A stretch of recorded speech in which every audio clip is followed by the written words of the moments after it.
ఖజానాలో డబ్బు లేదు, పరిపాలించడానికి రాజధాని లేదు, సెక్రటేరియట్ లేదు, పరిశ్రమలు లేవు.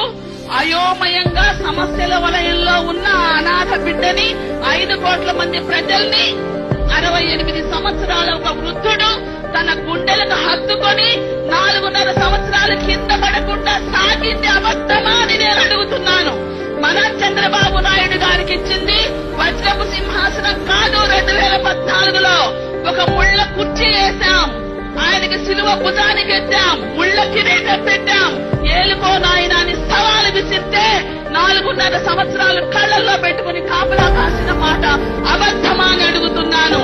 ఇంటి ముందుకు వచ్చిన సిమెంట్ రోడ్ అబద్ధమా? వీధి చివరికి వచ్చిన కుళాయి అబద్ధమా? వీధిలో వెలిగే ఎల్ఈడి బల్బ్ అబద్ధమా? పండుగ పొట్టకి నీ ఇంటికి వచ్చిన సంక్రాంతి, క్రిస్మస్, రంజాన్ కానుక అబద్ధమా అని నేను అడుగుతున్నాను. పట్టణానికి వస్తే 5